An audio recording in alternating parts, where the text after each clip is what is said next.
आप देख रहे हैं हमारी खास पेशकश बोलो सांसद जी, और आज हम आपको लेकर चल रहे हैं गोरखपुर और वहां के सांसद महंत आदित्यनाथ। किस तरह से बदला है गोरखपुर इन तमाम सालों में, देखते हैं वहां की तस्वीर कैसी है।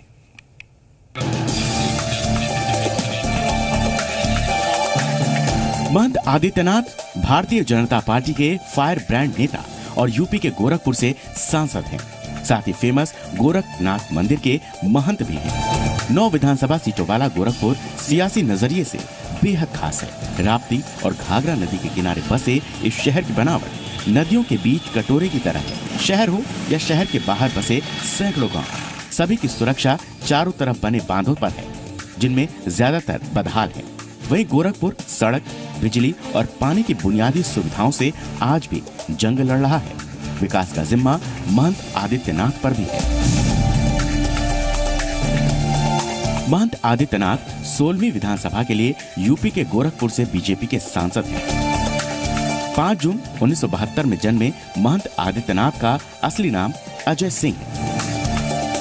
महंत आदित्यनाथ ने गढ़वाल यूनिवर्सिटी से गणित से बीएससी किया है।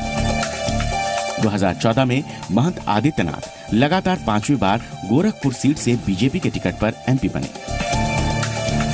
साल 1998 में 12वीं लोकसभा के लिए महंत आदित्यनाथ को पहली बार बीजेपी के टिकट पर चुनाव लड़ाया गया और एमपी बने। उस समय उनकी उम्र महज 26 साल थी। 1999 में 13वीं लोकसभा के लिए भी उन्होंने जीत दर्ज की और संसद पहुंचे। साल 1999-2000 के बीच वो फूड, सिविल सप्लाई और पब्लिक डिस्ट्रीब्यूशन कमेटी के सदस्य बने। साल 2004 में वो तीसरी बार गोरखपुर से सांसद बने। साल 2009 में उन्हें गोरखपुर की जनता ने चौथी बार सांसद चुना। इस दौरान वो ट्रांसपोर्ट, टूरिज्म और कल्चर की स्टैंडिंग कमेटी के सदस्य बने। साल 2014 में आदित्यनाथ 5वीं बार गोरखपुर से चुने गए। मौजूदा वक्त में वो संसद की अलग अलग स्टैंडिंग कमेटियों के सदस्य हैं। महंत आदित्यनाथ ने अप्रैल 2002 में हिंदू युवा वाहिनी बनाई, जिसके कार्यकर्ता पूरे देश में हिंदू धर्म विरोधी कार्यों को रोकने का काम कर रहे हैं। महंत आदित्यनाथ कई हठयोग, स्वरूप एवं साधना, यौगिक, सत्कर्म, हिंदू राष्ट्र नेपाल समेत कई किताबें पब्लिश कर चुके हैं। Bureau report, India 24/7। 8 नवंबर 2016 की रात्रि को 12 बजे से वर्तमान में जारी 500 रुपए और 1000 रुपए ये मुद्राएं कानून। 2017 में होने वाले यूपी विधानसभा चुनाव की सियासी बिसात बिछ चुकी है। मुद्दे कई हैं, लेकिन सबसे ज्यादा सियासी रंग मोदी सरकार के नोट बैन के फैसले पर चढ़ा है।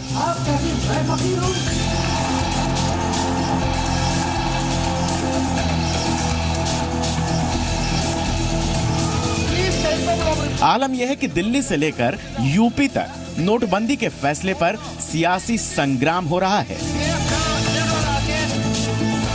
पूरे विपक्ष समेत माया, मुलायम मोदी के नोट बैन को बेतुका और अराजकता भरा बता रहे हैं।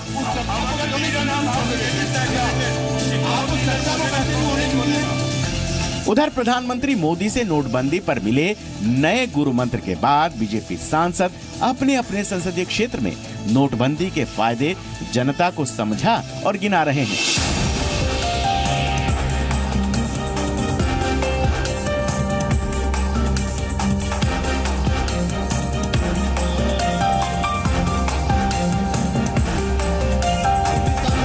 यूपी के गोरखपुर से भारतीय जनता पार्टी के फायर ब्रांड नेता और सांसद महंत आदित्यनाथ भी नोटबंदी के फायदों के पिटारे के साथ जनता के बीच उतरे।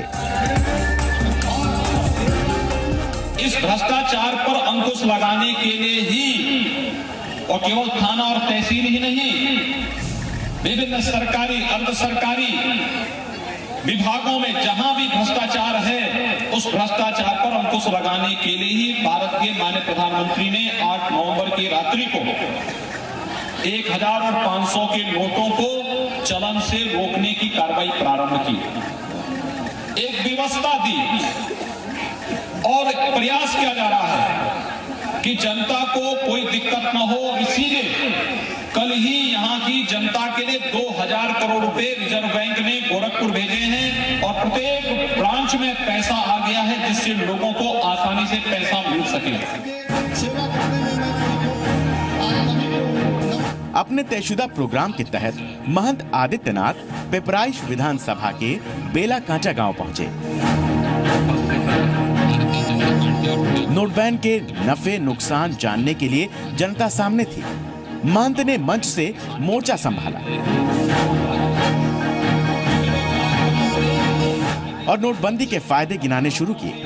आदित्यनाथ जब तक बोले तब तक मोदी सरकार के फैसले को क्रांतिकारी कदम बताते रहे।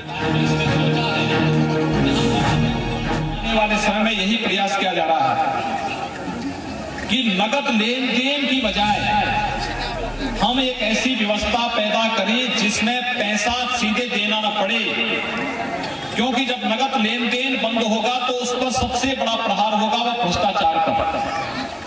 आप देख रहे होंगे जब से 500 और 1000 के नोट चलन से बंद हुए, कश्मीर में पत्थरबाजी बंद हो गई, नक्सलवादी गतिविधियां बंद हो गई, आतंकी गतिविधियां बंद हो गई और छिनैती लूट की घटनाएं भी लगभग बंद हो गई।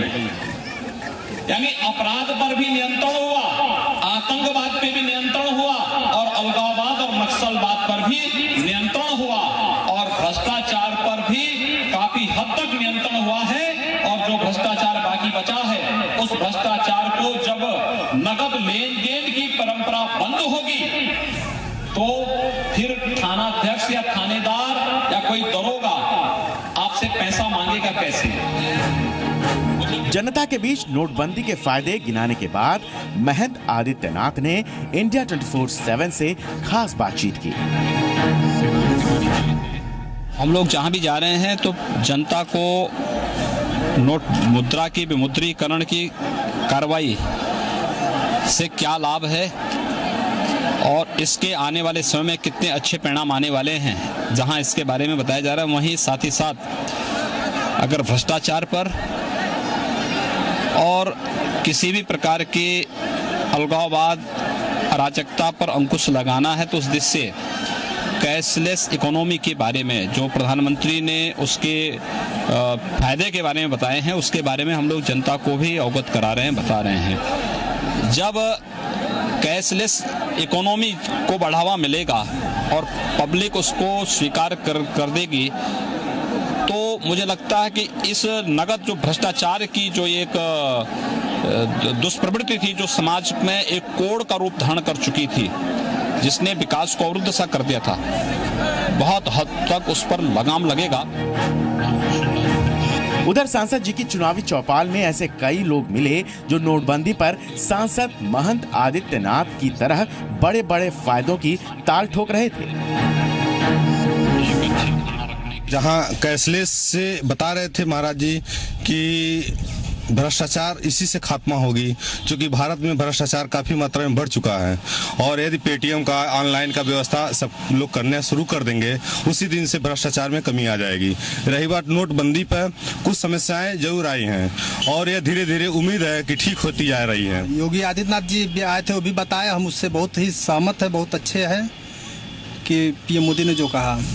योगी जी बताए कैशलेस से फ़ायदा है कि आप लोग एटीएम से और भी तमाम इलेक्ट्रॉनिक सामान हैं जो जिससे आप लोग कैशलेस का काम करें, उससे सबको फ़ायदा होगी। हाँ, इससे भ्रष्टाचार तो ख़त्म होगा। जितने भी कैशलेस से काम करेंगे हम लोग, उससे पूरी सरकार के खाते में सरकार को सब चीज़ की जानकारी होती रहेगी। तो महाराज जी जानकारी दी है कैशलेस के बारे में, जैसे इससे भ्रष्टाचार खत्म होगी, लोगों के हित में है। जैसे आप थाने पे जाते हैं, पैसा देते हैं, तो जब पैसा ही नहीं रहेगा तो आप पैसा कहाँ से देंगे आप? इन सब चीज़ों से कम देश में और खून में एकदम ये भ्रष्टाचार जकड़ चुकी है। लोग इतना पैसा रख रहे हैं घर में, तो कम से कम इससे देश का हित होगा। जी, मेरी राय, मोदी जी एकदम अच्छा काम कर रहे हैं। थोड़ी सी दिक्कत है जनता को, लेकिन थोड़ी सी दिक्कत अगर जनता उठा लेती है तो देश के हित में यह काम हो रहा है निश्चित रूप से, इसमें कहीं से दो राय नहीं है। सांसद महोदय की चुनावी चौपाल के इतर उनके संसदीय क्षेत्र में भी देश भर की तरह नोटबंदी से हो रही परेशानियों की गूंज है। सड़क, पानी, बिजली जैसी बुनियादी सुविधाओं से जंग लड़ रहे गोरखपुर में ऐसे लोगों की तादाद काफी है जिनके लिए नोटबंदी सबसे बड़ी मुसीबत है।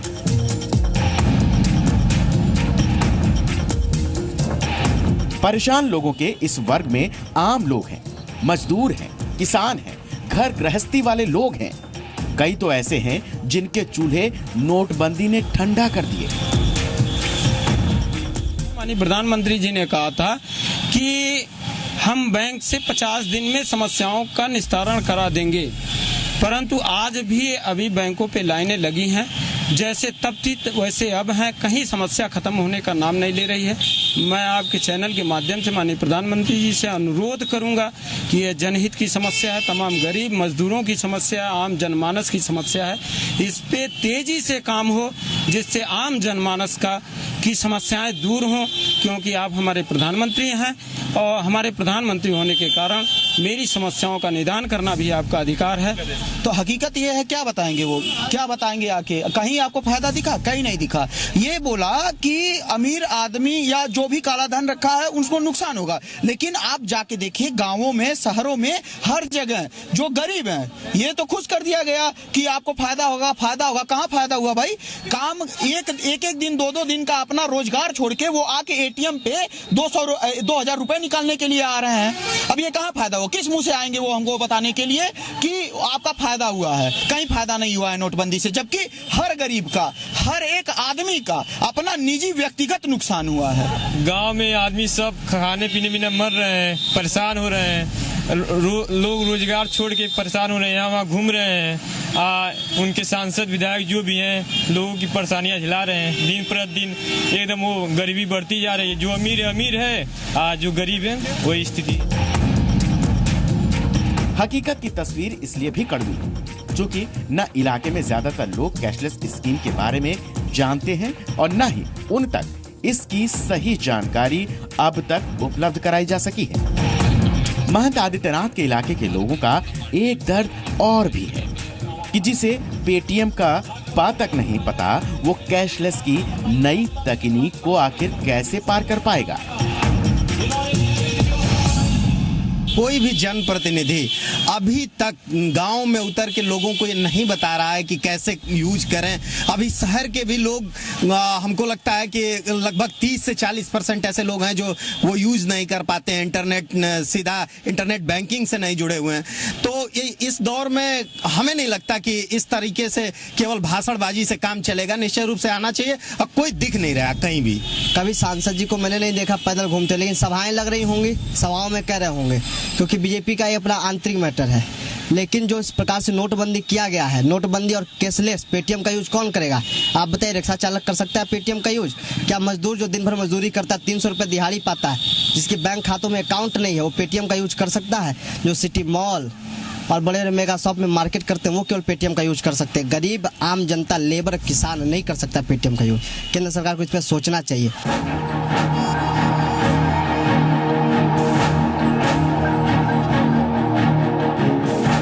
साफ है कि नोटबंदी पर जहां बीजेपी के सांसद अपने इलाके में गिनी चुनी जगहों पर चुनावी चौपाल लगा रहे हैं, वहीं जनता परेशानी से छुटकारा पाने की राह अकेले ही तलाश रही है। कहीं कैशलेस स्कीम लोगों के पल्ले नहीं पड़ रही, तो कहीं देश के अन्नदाता को नोटबंदी ने बीज खाद से बेजार कर दिया है। अब बड़े वादों और दावों के बीच राहत की उम्मीद जनता से अभी भी कोसों दूर है। प्रदीप तिवारी, इंडिया 24/7, गोरखपुर।